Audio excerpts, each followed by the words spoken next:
तरह कि मैं चीज़ों को छोड़ के भाग जाता हूँ, उसको कन्फ्रंट नहीं करता हूँ, तो उस पे काम कर रहे हैं।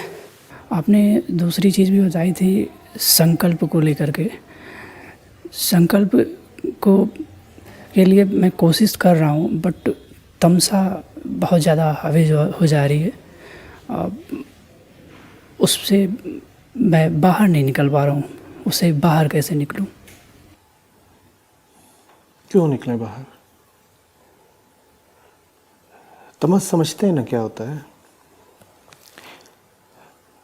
बहुत तरीकों से उसका वर्णन किया गया है, पर इस प्रश्न के संदर्भ में मैं एक और तरीके से कह देता हूँ। जैसे माँ की कोख, वहाँ प्रकाश तो नहीं होता, पर परेशानी भी नहीं होती। गर्भ में कौन कौन परेशान था हम में से? और गर्भ में कौन कौन चैतन्य था हम में से? कोई था जिसको ज़रा होश था, कुछ खबर थी दुनिया में क्या हो रहा है क्या नहीं हो रहा है? दुनिया छोड़ दो, माँ को भी क्या हो रहा है गर्भ के शिशु को पता होता है? ये तमस है। उदाहरण के लिए कह रहा हूँ, तमस है ये। क्यों बाहर आए? ज़रूरत क्या है? जब आराम है वहाँ पर, कोई फिक्र नहीं, तो तमसा छूटे क्यों?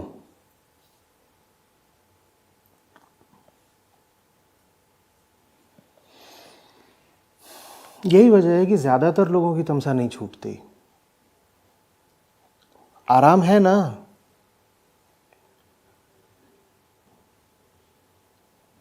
कोई आके झंझोड़ नहीं रहा, कोई जिम्मेदारी नहीं है,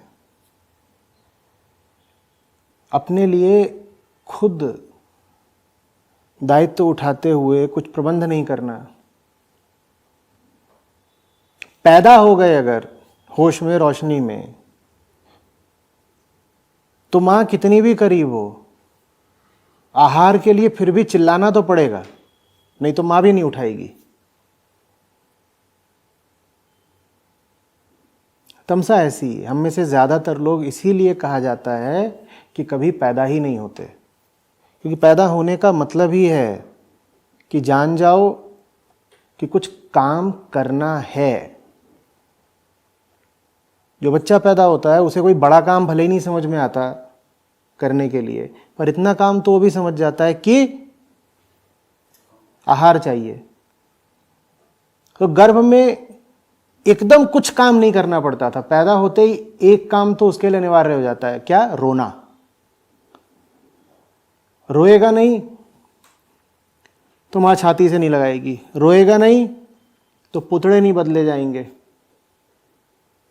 हो सकता है मच्छर काट रहा हो बैठ करके, रोएगा नहीं तो कोई आकर के मच्छर मक्खी हटाएगा नहीं।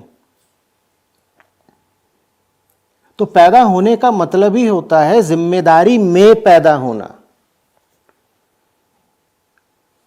हम जिम्मेदारियां उठाना नहीं चाहते। अब क्यों नहीं उठाना चाहते मत पूछ, मैं क्या बताऊं, ऐसे ही हैं हम। बात यह नहीं है क्यों नहीं उठाना चाहते, बात यह है कि नहीं उठाना चाहते तो उसके दुष्परिणाम क्या है। वो भोगते रहने को तैयार है तो मत उठाइए। सुबह बिस्तर से उठना किसको अच्छा लगता है? कौन यहां ऐसा है जिसको भीतर से ये भाव नहीं उठता सुबह सुबह कि बस 15 मिनट और? तो आप अगर इस प्रश्न में जाएंगे कि ये वृत्ति हम में होती ही क्यों है, तो ज्यादा कुछ मिलेगा नहीं। स्वयं उपनिषद भी कहते हैं कि एक सीमा के बाद ये क्यों क्यों मत पूछा करो, एक बार जान जाओ कि चीज क्या है और उसका तुम पर प्रभाव क्या है, फिर सार्थक कर्म करो। कि क्यों का मतलब होता है पीछे आ रहे पीछे आ रहे पीछे, और अनंत श्रृंखला है, पीछे जाते रहो, समय बीतता रहेगा, मन बहलता रहेगा, कुछ मिलेगा नहीं।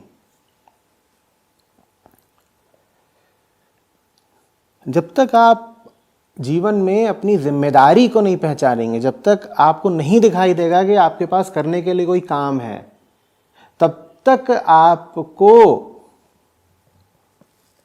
गर्भस्थ शिशु बने रहने में कोई समस्या आने ही नहीं वाली।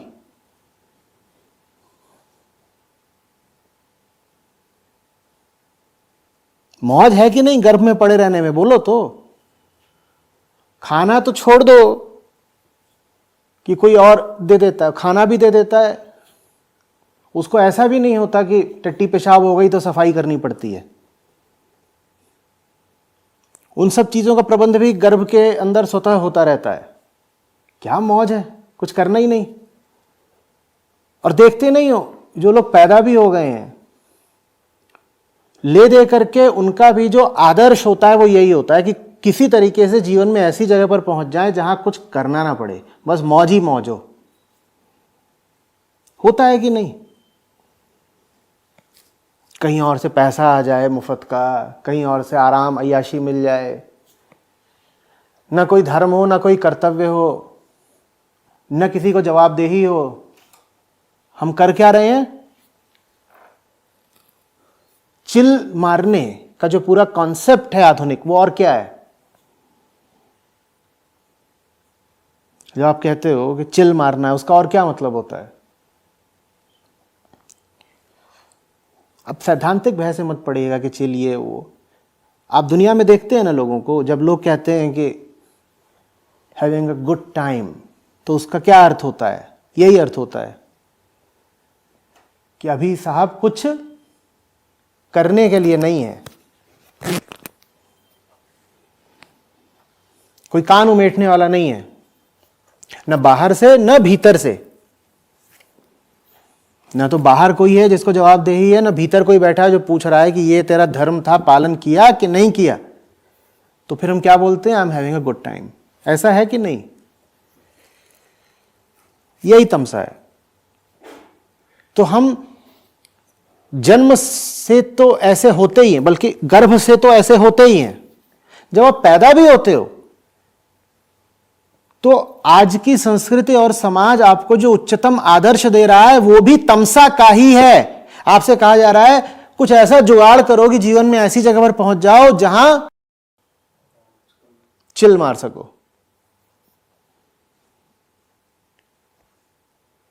मैंने अभी तक कोई समाधान नहीं बताया, समाधान मेरे पास है भी नहीं।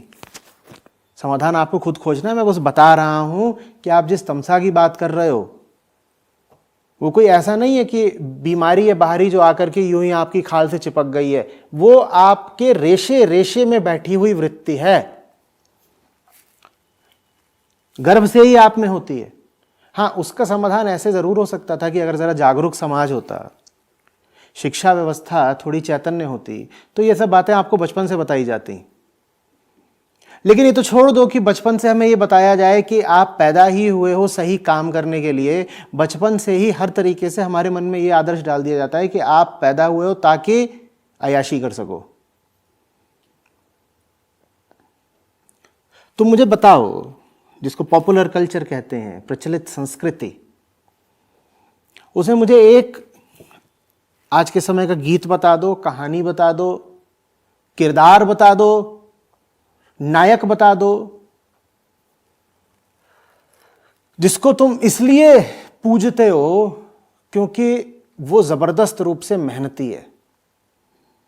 होंगे भी ऐसे तो 100 में 1 या 2। 98 99 कौन है जो हमें बहुत पसंद है, जो हमें दिखाई देते हैं?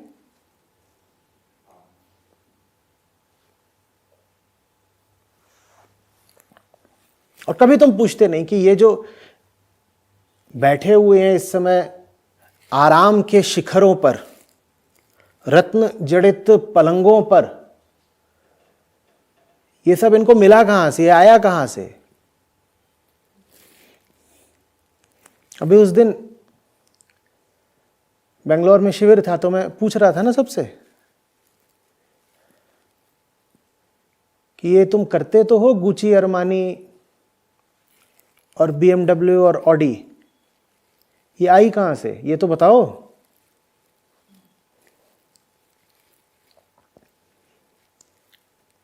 ये तमसा ही है।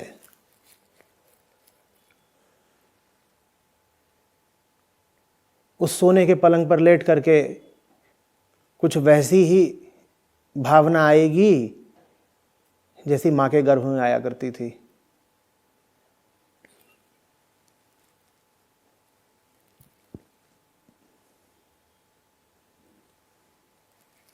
हम पैदा ही ऐसे होते हैं। अब कुछ करना हो तो इस बारे में करिए,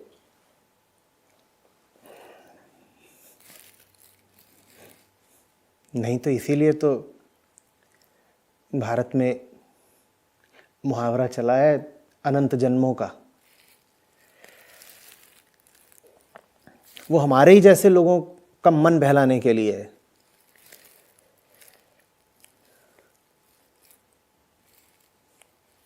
कि बड़ी लंबी यात्रा है, अनंत जन्म लगते हैं।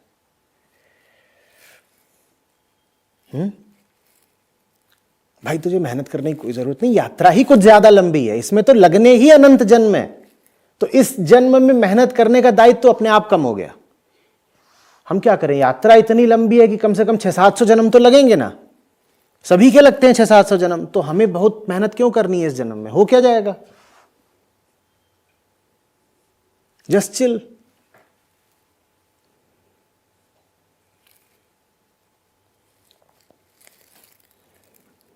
तो जो आलसी हैं वो तो हैं ही आलसी, जो मेहनती भी हैं वो मेहनती इसलिए ताकि एक दिन आलसी बन सके। यही उच्चतम आदर्श है हमारा। जिनको पाओ भी कि जबरदस्त रूप से घिसाई कर रहे हैं, वो क्यों कर रहे हैं, क्यों कर रहे हैं, कि बस जल्दी से जल्दी वो एक लम्हा आ जाए जब हमें करने को कुछ नहीं है। और मालदीव में किसी बीच पर पड़े हुए हैं बिल्कुल ऐसे।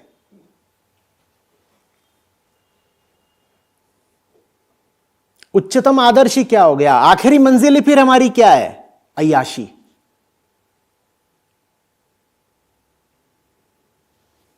तो तुम्हारे भीतर का गणितज्ञ कहता है जब वो आखिर में अय्याशी ही करनी है किसी बीच पर लेट करके, तो सुबह सुबह अपने बिस्तरे पर ही क्यों ना कर लें।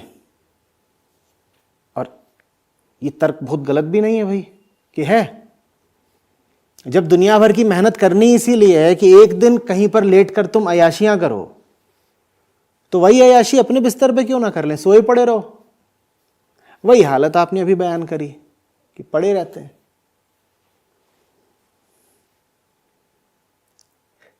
तो सवाल व्यक्तिगत है, लेकिन स्थिति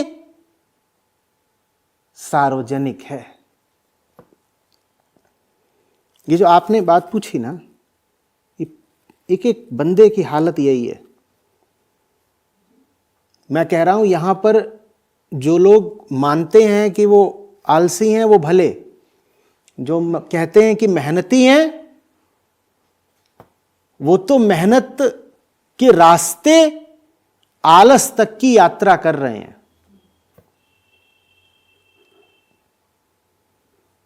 बस एक बार किसी तरह एक बार वो खास नौकरी लग जाए, उसके बाद जीवन भर का चैन हो जाएगा। बड़ी मेहनत कर रखी है, जमीन आसमान एक कर रखा है, किस लिए, किस लिए बोलो ना, कि वहां तक पहुंच जाए फिर कुछ करने को नहीं होगा। इसमें संबंधित कुछ बातें दिखाई दे रही हैं। जो काम आप कर रहे हो वास्तव में आप उससे करते हो नफरत, और आप चाहते हो जाए वो जल्दी से जल्दी खत्म। चाहते आप यही हैं कि बस जल्दी से जल्दी ये काम खत्म हो और उस एक जगह पर पहुंच सके जहां पलंग तोड़ा जाएगा। काम कर रहे होगे कुर्सी पर और मेज पर बैठ करके, पर इस मेज से प्यार नहीं है, ना इससे प्यार है ना इससे प्यार है। हो सकता है तुम्हारे हाथ में जो कलम हो उसमें बड़ी ताकत हो, किसी बड़ी संस्था में पदाधिकारी हो सकते हो, सरकारी ओहदा हो सकता है, कलम में बड़ी ताकत है, पर कलम से प्यार नहीं है। चाहते यही हो कि इस कलम का इस्तेमाल कुछ और पाने के लिए कर लूं। और इसी को मैं 10 साल से समझा रहा हूं कि ये जीवित नर्क है। जब आप जो कर रहे हो वो उचित ही नहीं है तो आपको उससे होता नहीं प्रेम, और जब उससे प्रेम नहीं होता तो जी कैसे लेते हो क्षण। अभी जी रहे हो, अभी किस भाव में जिए, प्यार नहीं था, उकताहट थी, बेसब्री थी, इंतजार था कि ये पल बीते जल्दी से। फिर अगले पल में आए, वहां भी क्या है,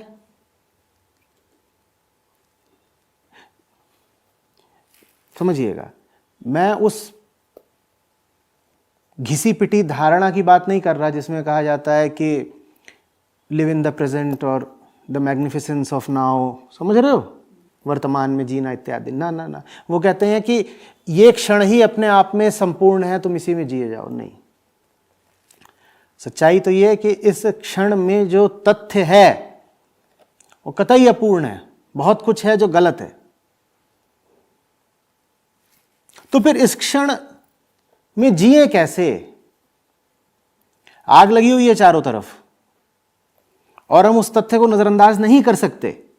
हम नहीं कह सकते कि यह क्षण अपने आप में पूर्ण है, परफेक्ट है। नहीं, हमें दिख रहा है आग लगी हुई है, मैं कैसे मान लूं कि जो है वही है?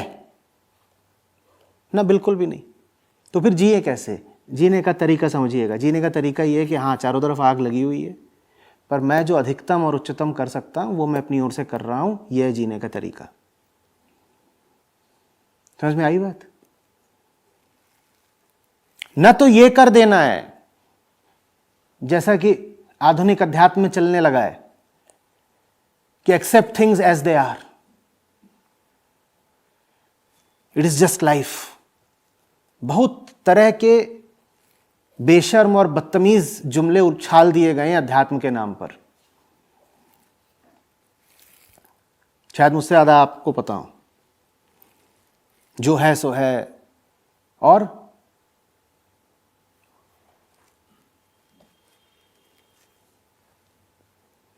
कुछ भी हो रहा हो मौन रहो। जहां बोलना भी चाहिए वहां मौन सर्वश्रेष्ठ है। is to be happy. Nothing needs to be changed. Nothing needs to be changed. भगवान ने जो करा अच्छे के लिए ही करा है। तुम उसे बदलने वाले होते कौन हो? तुम भगवान से ज्यादा होशियार हो? भाई, दुनिया किसने बनाई? भगवान जी ने। दुनिया को चला कौन रहे हैं? भगवान जी चला रहे हैं। तो तुम कहां के क्रांतिकारी आ गए जी? तुम काहे बता रहे हो कि ये ठीक नहीं है, ये ठीक है, ये बदलो, वो बदलो? जो है बिल्कुल एकदम ठीक है, और जो होता है भले के लिए ही होता है, बस तुम्हें पता नहीं चलते क्योंकि तुम भगवान जी नहीं हो। हम ये सब जुमले लेकर के बैठे हैं। नहीं, मैं इनकी बात नहीं कर रहा हूं। ये बातें न सिर्फ मूर्खतापूर्ण हैं बल्कि खतरनाक हैं। इनमें बेवकूफ़ी ही नहीं है, इनके पीछे साजिश है। बेवकूफ़ी में तो फिर भी जैसे भोलापन होता है, भोलापन नहीं है, में भयानक कुटिलता है।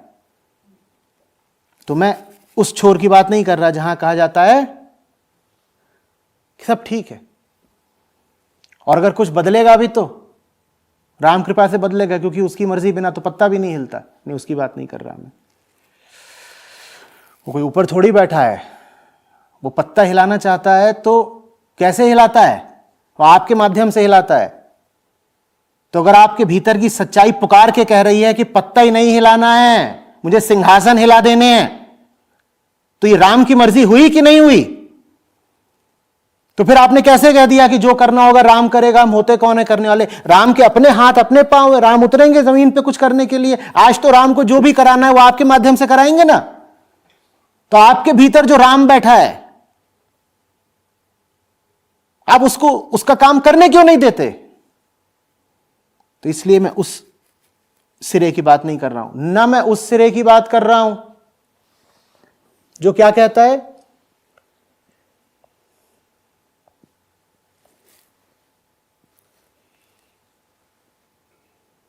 क्या कहता है कि मौज करो। एक तरफ ये साफ साफ मानना भी है कि जबरदस्त गड़बड़ है चीजें, और दूसरी तरफ ये भी जानना है कि जीना तो इसी के बीच में है। ये कैसे करें जब पता है कि सब कुछ गलत ही हो रहा है? तो उसके बीच में जिए कैसे? ये लगातार यही बताते रहे सब अपने आप को कि सब कुछ गलत है, तो तनाव से और रक्तचाप से ही मर जाएंगे। ये करें कैसे कि सब जान भी रहे हैं कि गलत है, जो गलत है उसके खिलाफ जी जान से लड़ भी रहे हैं, लेकिन फिर भी भीतर से एकदम शांत हैं, करें कैसे? ये आपकी तमसा का इलाज बता रहा हूं, समझिएगा। इसका तरीका एक ही है, सम्यक कर्म। सही काम में अपने आप को आकंठ डुबो देना, बल्कि आकंठ भी नहीं, पानी सर के ऊपर निकल जाने दीजिए, पूरे ही डूब जाइए। और क्या बोलिए, हाँ चीजें बहुत खराब हैं, और जो मैं अधिकतम कर सकता हूं, मुझे 2 छोटे हाथ ही दिए हैं, जो मैं अधिकतम कर सकता हूं, मुझे बस इतनी ही शक्ति दी है, उसको मैं यथासंभव यथाशक्ति पूरी ईमानदारी के साथ कर रहा हूं। यही जीवन है मेरा। अब इसमें ना तो ये धोखेबाजी है कि सब ठीक है, everything is already all right, उस तरह की धोखेबाजी भी नहीं है, और न ये है कि सब कुछ गलत है तो मैं तो तनाव से ही मर जाऊंगा, या जो चल रहा है उसके प्रति मेरी कोई जिम्मेदारी नहीं। अब आप जो कह रहे हैं वो बात पूरी ईमानदारी की है कि मैं मान तो रहा हूं कि बहुत कुछ जो किया जाना चाहिए, मैं ये भी मान रहा हूं कि जो किया जाना चाहिए वो इतना बड़ा है कि मुझ एक अकेले से शायद निपटेगा भी नहीं, मेरी एक जिंदगी बहुत छोटी है उसके लिए। लेकिन मैं ये भी कह रहा हूं कि जितनी ताकत और जितनी प्राकृतिक योग्यता लेकर के मैं पैदा हुआ था, उसके साथ जो अधिकतम ज्यादा से ज्यादा मैं कर सकता था वो मैं कर रहा हूं। अब मैं सर उठा के जी सकता हूं, अब मैं अपनी नजरों में अपराधी नहीं हूं। और जो ये कह रहा है वो तो तमसा से बहुत दूर होगा ना।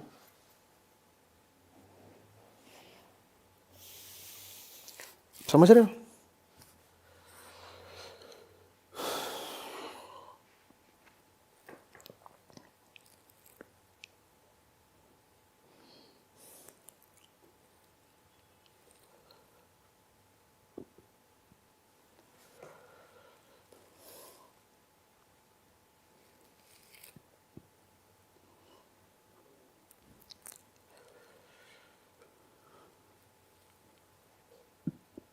हमारी वृत्ति चिल्ला चिल्ला के कहती है आराम करो, और अध्यात्म आपको यह बताने के लिए कि आप पैदा मेहनत करने के लिए हुए हो। तो आप कहेंगे फिर वो सब क्या है, वो जो हमें अध्यात्म के नाम पे बताया जाता था कि विश्राम में रहो इत्यादि इत्यादि। आचार्य जी आप भी तो शिविर करते थे, उनका नाम विश्रांति रखा था ना, तो हम लोग बोलते थे विश्राम और शांति। तो ये फिर मेहनत करें कि विश्राम करें, कुछ समझ में नहीं आ रहा। हम विश्राम ही तो करते हैं।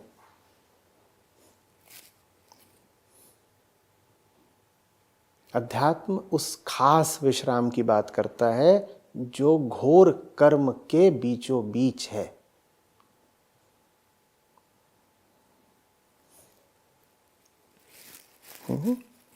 वो विश्राम नहीं जो कर्म से मुंह चुरा के किया जाता है, वो विश्राम नहीं है, वो चीज हराम है।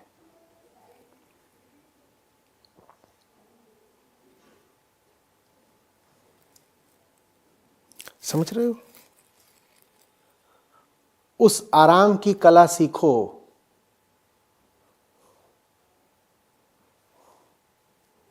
जो काम के बीचों बीच मिलता है,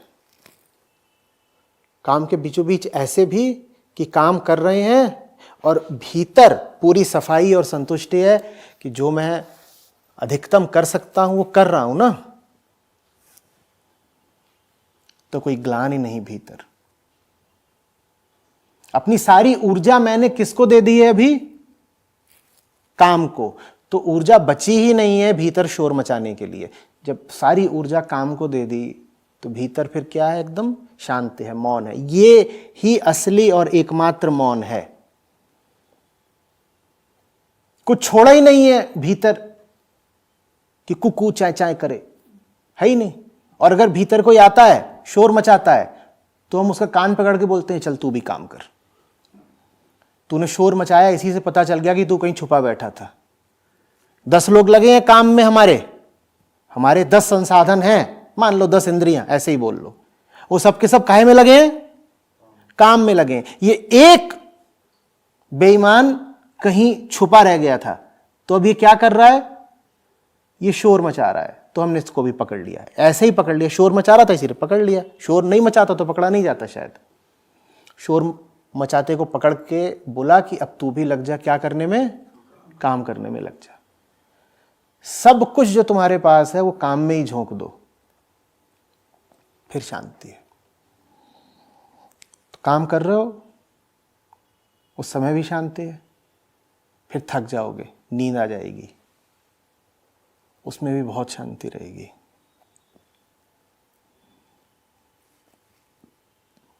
सोए ही इसीलिए हैं कि उठेंगे और सही काम करेंगे। –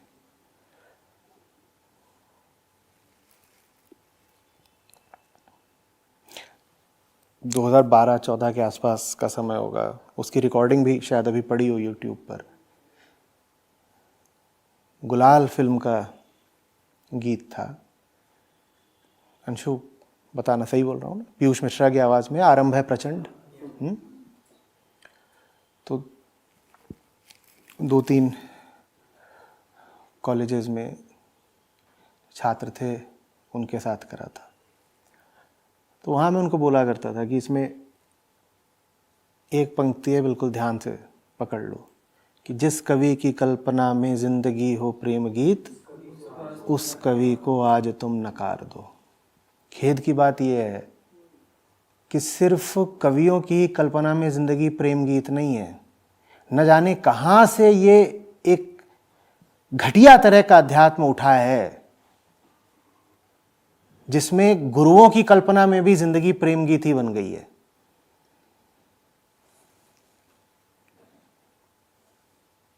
और तुमसे कहा जा रहा है जिंदगी और है क्या?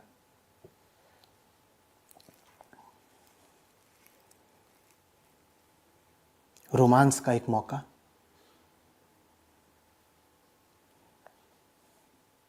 तुम तो प्रेम करो, प्रेम करो।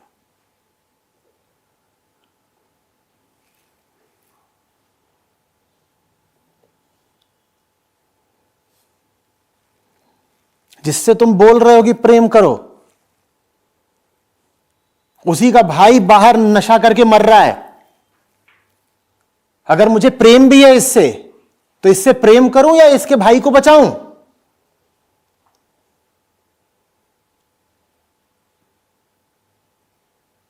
जवाब तो दे दो।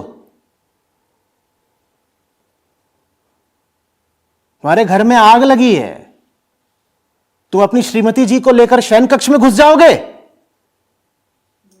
कि गुरुदेव ने बोला है तुम तो प्रेम करो?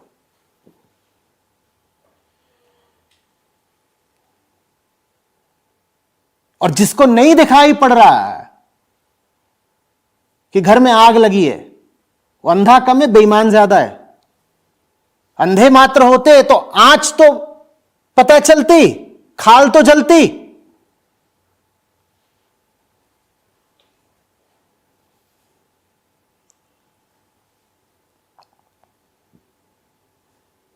हम एक विशेष समय में खड़े हुए हैं। ये वैदिक युग नहीं है। हम उन कुछ आखिरी पीढ़ियों में से हैं जो पृथ्वी का विनाश देखने को भी बची हुई हैं। आप प्रेम गीत गाना चाहते हो,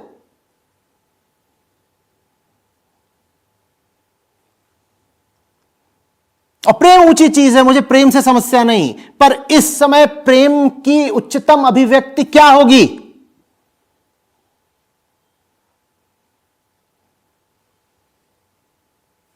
एक आदमी पड़ा हुआ है सड़क पर, उसका सर फट गया है, खून बह रहा है। प्रेम इसमें है कि तुम उसके होंठ चूमने लगो, या इसमें है कि तुम दवा लेने भागो? जवाब दो। तो ये कौन सा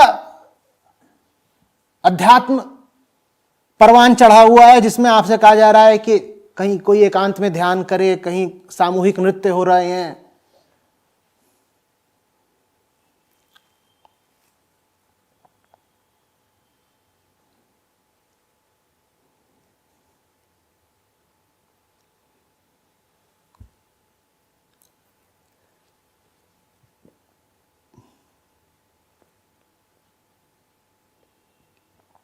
सब ठीक हो जाए, उसके बाद आपको जितना रास मचाना हो कर लीजिएगा। पर ये समय जरा खास है, अभी घर में इमरजेंसी है। नहीं, गर्दन तो हिला रहे हो, तुम बताओ सोए पड़े रहोगे?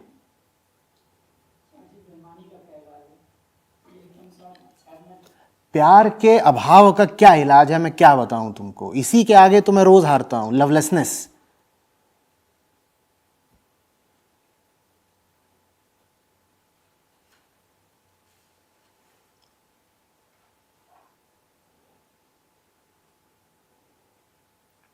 आलस तुम्हें जितना आता है उतना ही मुझे भी आता है, तुमसे ज्यादा ही आता होगा।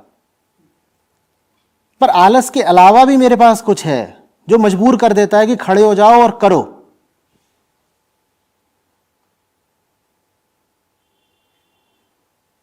आलस न हो शरीर में, मन भी बहुत उत्सुक हो, पूरी झील हो, लेकिन शरीर मजबूर करे रोगों से, तो फिर इसका कोई उपाय बताइए सर। शरीर बस एक संसाधन है, आपके पास अनेक अन्य संसाधन भी तो हैं। किसने कह दिया कि जो होना है शरीर से ही होना है? आपके पास बहुत दूसरे संसाधन भी तो हैं। स्टीफन हॉकिंग का शरीर काम करता था। जब शरीर ना हो, बिल्कुल पूरी तरह ही ना हो, तो भी आपका काम चलता रह सकता है। आप दूसरे तरीके से काम करिए ना। कुछ दिनों तक मेरा एक कंधा खराब रहा, मैंने काम रोक दिया। क्या मैं क्या कर रहा था? दूसरा हाथ काहे के लिए? जब आपका एक संसाधन किसी वजह से टूट जाता है तो जाहिर सी बात है आप क्या करोगे? वही काम करने का दूसरा तरीका निकालोगे। आप कहोगे अच्छा पहले ये काम मैं इस तरीके से करता था, पर अब वो तरीका ही नहीं बचा। मान लीजिए उस तरीके का नाम था शरीर। पर अगर काम जरूरी है तो मैं उसे करने के लिए दूसरा तरीका निकालूंगा ना। तो कोई दूसरा तरीका निकालिए। और ये जो मैं कह रहा हूं वो करने की ऊर्जा फिर एक ही चीज से आती है, इसका नाम प्यार है। थोड़ी शास्त्रीय भाषा में उसी को धर्म बोल देते हैं।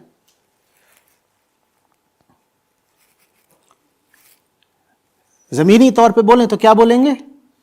कर रहे हैं क्योंकि प्रेम है।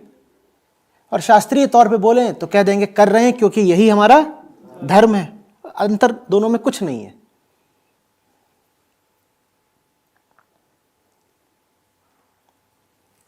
और बिल्कुल मैं आपकी बात समझ रहा हूं कि कोई स्थिति ऐसी आ सकती है, कोई व्यक्ति बहुत हद तक मजबूर हो जाए।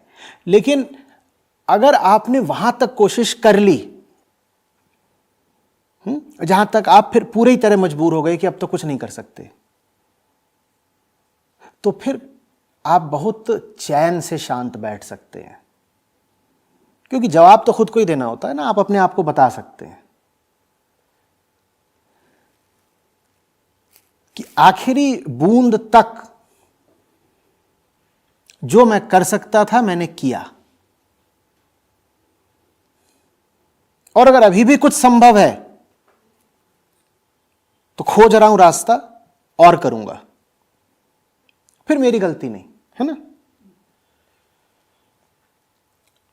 अभी थोड़ी देर पहले मैं कह रहा था ना, ये छोटे हाथ लेके ही तो पैदा हुए हैं ना। और बुद्धि भी ऐसी कोई हम में खास होती नहीं कि एक बार में ही सब समस्याओं को उखाड़ दें। तो इसमें कोई अपमान की बात नहीं है। कुछ छोटे नहीं हो गए हम कि बहुत ज्यादा हम परिणाम नहीं ला पाए।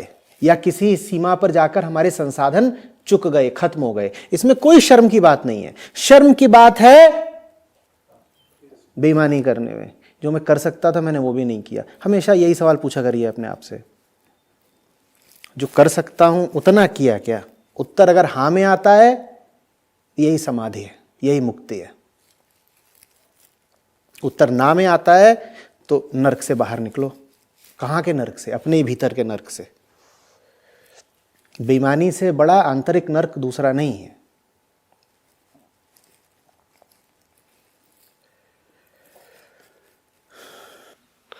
चरण स्पर्श आचार्य जी, जैसे किसी बड़े काम में अगर अपनी शक्ति लगा रहे हैं और उसके साथ साथ होता गया, जैसे जिस डिपार्टमेंट में मैं हूँ तो उसमें भी बहुत भ्रष्टाचार है, तो होता क्या है, जैसे अधिकारी हैं वो घपलेबाजी कर रहे हैं या कुछ भी, तो उनसे एक भय होता है कि अगर उनसे कुछ कहेंगे तो एक भय होता है वेतन रोक देंगे ये सब।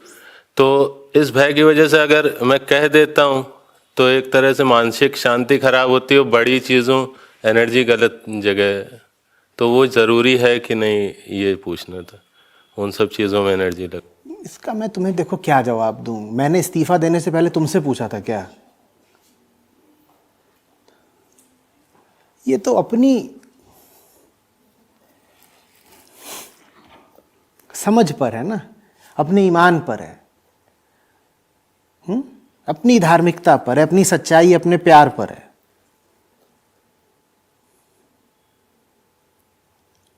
खरी खरी बात कह रहा हूं मैं। इसमें तुम्हें गुलाब जामुन भी खिला सकता हूं कुछ इधर का उधर का, कि देखो हुई है वही जो राम रचि राखा। कण कण में नारायण बसते हैं, तो ये जो तुम्हारे धूर्त और घूसखोर अफसर हैं ये भी हैं तो ब्रह्म स्वरूप ही। क्या पता इसमें भी प्रभु की कुछ लीला हो। वो खा रहे हैं, तुम भी खाओ और प्रसाद समझ के दूसरों में ही बांटो। ये सब भी तुम्हें बोल सकता हूं। अब बेईमानी के बहाने तो हजारों निकल सकते हैं, निकालना चाहें आप तो। जिसे करना है वो कर जाता है।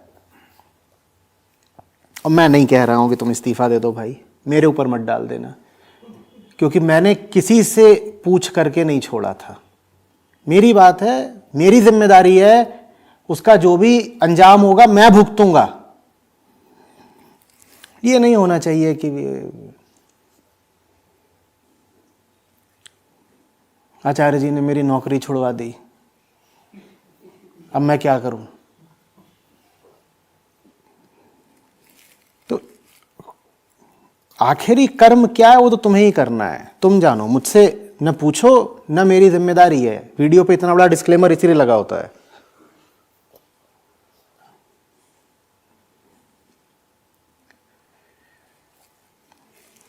या तो जहां हो वहां पर ही सही काम करने का कोई तरीका निकाल लो, नहीं तो निष्कर्ष साफ है, बाहर निकलो। इसमें लाग लपेट क्या, इसमें जटिलता क्या? इसमें मैं तुमको क्या पेचीदगियां समझाऊं कि नहीं देखो ऐसा करते हैं कि तुम ना तबादले का आवेदन डाल दो। क्या पता जो तुम्हें नया इधर उधर विभाग वगैरह मिले, उसमें इंद्र आदि देवता तुम्हारे अफसर हो, और नहीं मिल रहा हो सही तबादला तो नारद मुनि के हाथों कुछ सोच सिफारिश लगवा दो। ये पट्टी पढ़ाऊं चाहते हो?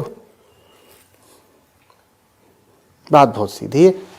जहां हो वहां कोशिश करके देख लो, सफल हो गए बहुत अच्छी बात, नहीं सफल हुए तो बाबा दूसरा रास्ता देखो। नहीं और क्या।